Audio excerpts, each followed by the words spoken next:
Hello everyone. I've been wanting to do this for quite a while, but it took a while because, I hadn't finished with the book. Alright, before I continue, I'm reviewing the Jedi Academy Trilogy. So yeah, anyway, I actually started reading the trilogy in the summer of 2017, but I read the first two books over the summer really quickly because they're really good, but the last book, Champions of the Force, took a while because I had other crap going in my life, and TLJ kind of killed my interest in Star Wars just for a short bit. So anyway, Jedi Academy Trilogy. I really enjoyed this trilogy so far. Part of the reason why is we get to see Luke Skywalker actually rebuild the Jedi Order, which is what the sequel trilogy should have been about, to be completely honest. I mean, even if Lucasfilm had still ditched the expanded universe, they should have done something like this. So anyway, I want to talk about Book 1, Jedi Search. So,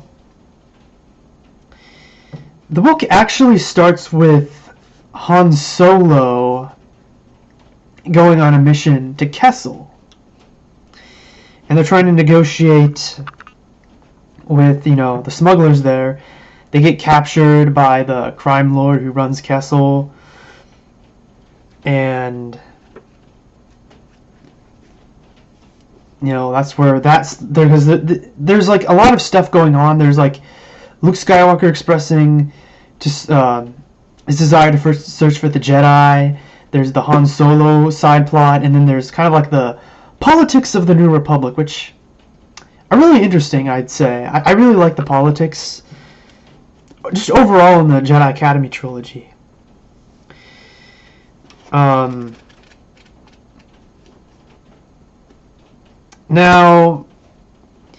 this book's Jedi Search does start off a bit slow, because it doesn't actually go into, Luke Skywalker finding students until a bit later. He just expresses a desire, and then throughout the book he's searching for his students. And one noteworthy student who's a very important part of this, Kip Duran. This was the book to introduce Kip Duran, who would become a very powerful Jedi Master in Luke Skywalker's revived Jedi Order. And I'd say he's a really good character, but I'll get to that in a while. So yeah, this book was overall good, even if it started off a bit slow. Now, Dark Apprentice has, Luke Skywalker actually training his students in the ways of the Force. And that's kind of why I probably enjoyed this book a little bit more than Jedi Search. Well, actually I have a few more things to say about Jedi Search. I might swap between them. These books also introduce the badass Admiral Dala, who's a huge Imperial Remnant villain, and she's more threatening and much cooler than Captain Phasma, I must say. She has an interesting history that's actually entwined with Tarkin. I won't really reveal much about it, but that's all I'll say. So also in this book, this series also introduces the Sun Crusher, and it was one of the first EU stories, not the very first, but probably the second to really do the whole super weapon thing, which is a huge criticism, and it is a valid criticism of the expanded universe, because that does become a cliche of the Bantam era books, to always have some sort of super weapon of the week, which honestly I had mixed feelings about the Sun Crusher, because there's some aspects of it I don't mind, but there's some aspects that I don't really like that much. But honestly, people don't really have a right to complain about the super weapons in the expanded universe anymore, because the post-Return of the Jedi stuff for Disney Star Wars is having a bunch of super weapons too. There's Project Cinder or whatever in the EA Battlefront games. There's Starkiller Base. There's a few others maybe, but so anyway, yeah, we focus in this book as, or yeah, at least I could remember. Yeah, Luke Skywalker's training his Jedi on Yavin 4. And he has a bunch of very diverse students, like Streen, who can use the Force to manipulate weather. There's Kirana T, I think? Yeah, that's her name. She's a really good martial artist. I don't remember what Gantoris was good at because, well, I won't spoil what happens to Gantoris. But,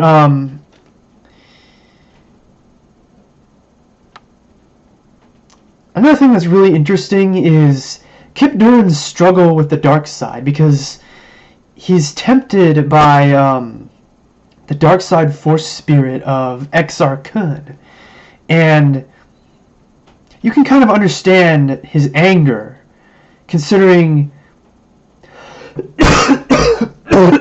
sorry, Kip Duran's upbringing and a lot of things that happened to him and his hatred for the Empire. I won't spoil it because you should read it for yourself, but it's much more interesting than, Kylo Ren's struggle with the dark side, because, I mean, why did he fall to the dark side?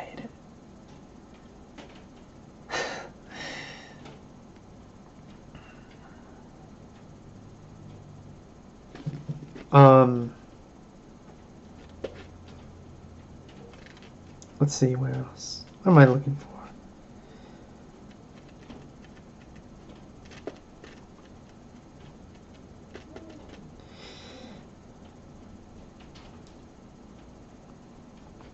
And I'm not sure if it's in this book or Champions of the Force, but Admiral Akbar actually, he gets a lot of development, because one of the side plots focuses heavily on him, and that's really interesting that we get, like, these side stories about original trilogy characters that just get not a few lines, or yeah, they don't get a few lines, but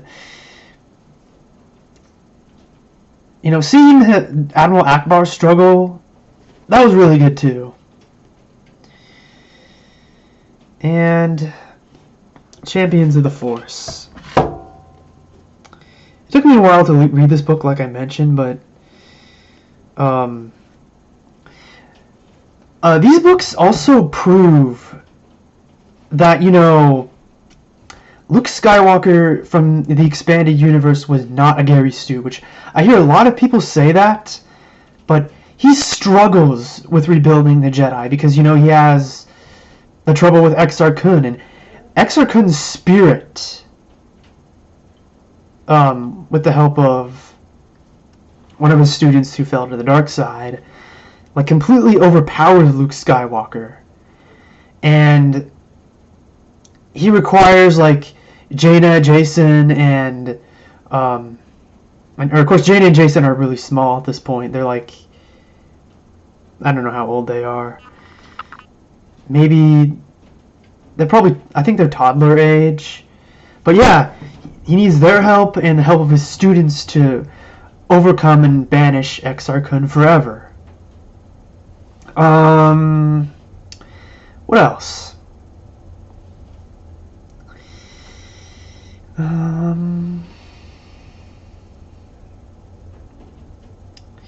Do I have anything else to say about this? Oh yes, more about Luke Skywalker.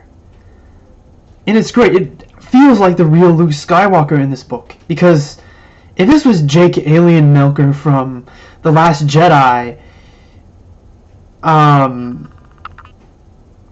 as soon as he struggled, he'd just run away. Because, like, when his new Jedi Order was being threatened in the Jedi Academy Trilogy, he didn't just give up and run away. He acted like the real Luke Skywalker would. He would endure and be positive. Not that nihilistic piece of crap we got in TLJ. What else?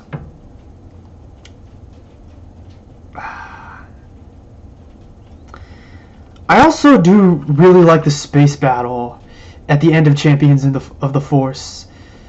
It was really good seeing, like, Mara Jade, her Smuggler Alliance, and the New Republic team up to try to take down Admiral Daala and Death Star prototype. Which, yes, there is technically another super weapon in this book, but it's the prototype. It's kind of like a skeletal, unfinished version of prototype of the Death Star, and that gets destroyed at the end along with the Sun Crusher. I won't spoil how they did destroy it. You're gonna have to find out for yourself, but yeah. So overall, would I recommend the Jedi Academy Trilogy? Yes. Yes, I would. Well, I do think that the Thrawn Trilogy overall was much more original and much better written. I actually kind of prefer the Jedi Academy Trilogy just a little bit, because I like seeing Luke Skywalker rebuild the Jedi Order. Like, it's amazing that he successfully did it in Legends. And that alone is a reason why the Star Wars Expanded Universe is much better than the sequel trilogy. Because stuff like this advanced the story forward. So yeah, I would recommend this series to you in a heartbeat. I mean, it's not perfect. I do have a little issues with the super weapon thing, but it doesn't take away from the story at all. It's really good. So that's my review of the Jedi Academy Trilogy. If I missed anything else I wanted to talk about, I'll leave a comment. I'll leave a few comments in the comment section of this video, and yeah, it was really good. So this is my first video of the new year, 2019. So I hope you guys had a good new year, and I look forward to what's coming in 2019. I know this is going to be a lot better year than 2018, at least for me. But yeah, have a good day or good evening, and I'll see you guys around.